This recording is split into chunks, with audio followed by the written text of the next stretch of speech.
আপুনি যদি আপোনাৰ মিউজিকেল জাৰ্নিটো একদম প্ৰফেচনেল লেভেললৈ লৈ যাব বিচাৰিছে তেতিয়াহ'লে ভইচ মডুলেশ্যন প্ৰয়োগ কৰাটো বহুত বেছি গুৰুত্বপূৰ্ণ ইয়াৰ সন্দৰ্ভত মই এটা লং ভিডিঅ' ইতিমধ্যে দি থৈছোঁ কিন্তু আপোনালোকক মই এটা চিম্পল মেথড শিকাই দিছোঁ ভইচ মডুলেশ্যন কৰিবলৈ হ'লে গান গাওঁতেই হওক বা আপোনালোকে কথা কওঁতেই হওক তিনিটা কথা সদায় মনত ৰাখিব পপ ড্ৰপ এণ্ড পজ অৰ্থাৎ আপোনালোকে গান গাওঁতে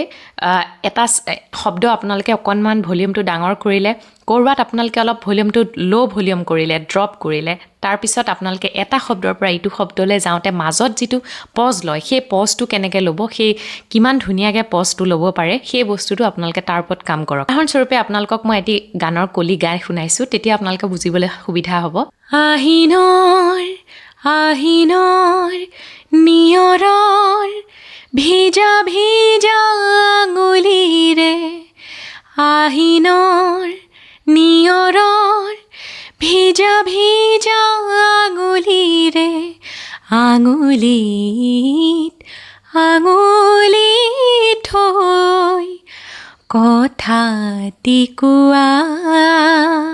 এই বস্তুবোৰ আপোনালোকে যেতিয়া কৰি থাকিব তেতিয়া বেছিকৈ আহিব প্ৰত্যেকটো গানতে ভইচ মডুলেশ্যন প্ৰয়োগ কৰা হয় কম বেছি পৰিমাণে গতিকে আপোনালোকে প্ৰতিটো গান গাওঁতে কোনটো শব্দ ক'ত ভলিউমটো বঢ়াইছে ক'ত ছফ্ট কৰিছে ক'ত লাউড কৰিছে গোটেইখিনি আপোনালোকে ভালকৈ কৰি যাব একেবাৰে গানটো উঠাওঁতে সেইখিনিৰ ওপৰত কাম কৰি যাব তেতিয়া আপোনালোকে মিউজিকেলি ইমান যে ষ্ট্ৰাগল কৰি আছে সেইখিনি একদম ছাকচেছ হ'ব ভিডিঅ'টো ইনফৰ্মেটিভ লাগিলে লাইক কৰিব কমেণ্ট কৰিব শ্বেয়াৰ কৰিবলৈ নাপাহৰিব